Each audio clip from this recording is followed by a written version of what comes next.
Hey guys, welcome back. This is my second project for Kitaholic Kits for the month of May. I'm doing another 12 by 12 layout, believe it or not, and today I'm documenting the story of our Easter Sunday morning and all of the chocolates that my daughter Emma got for Easter. Now, I loved this 12 by 12 paper so much, like that beautiful floral border was just stunning, but I felt like it was a bit much with my photos and I felt like I needed a little bit more white space on this layout.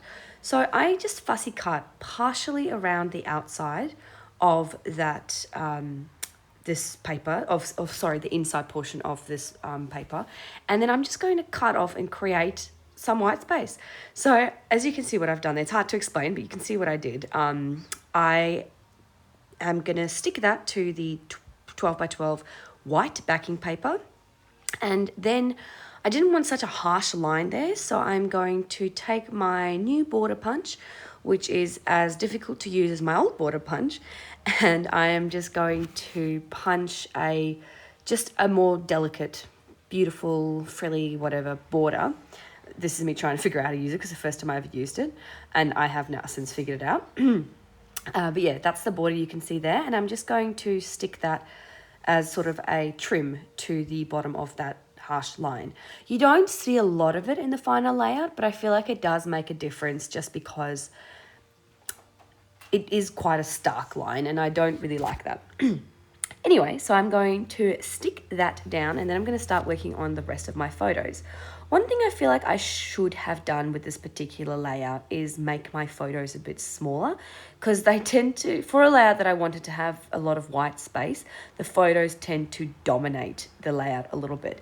I generally don't mind this. I quite like large punchy photos on my layouts, but with this particular layout, I wanted to challenge myself to create something more with more white space. And I think that I actually have like an ongoing problem with this, where I genuinely do not know how to have a layout with a lot of white space. If there's too much white on a layout, it makes me panic. I freak out. I feel like I have to fill it with something.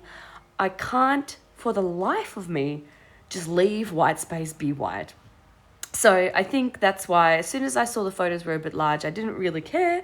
And then as you can see down the track, I'm actually going to basically fill all the white on this layout anyway. So I do like how it turned out, I should say.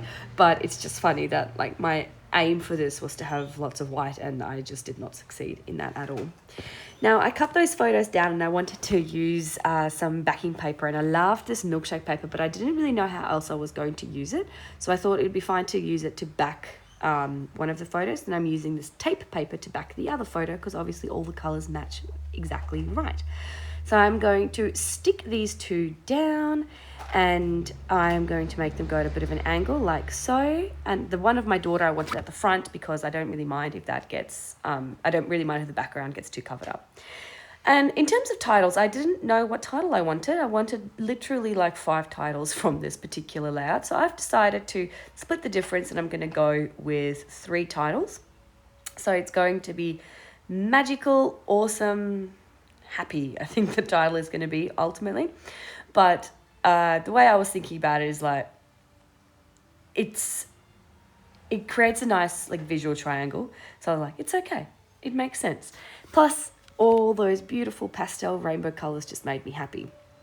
I'm sticking down 3 of these little love hearts as well. And I'm actually going to add a 4th one down the track. But yeah, that like, the colors tied in so well together, even though they're not from the same collection. I really like how they look because the background is quite pastel-y. And so is the background in my photos. And then the foreground on my photos are like more bright and punchy.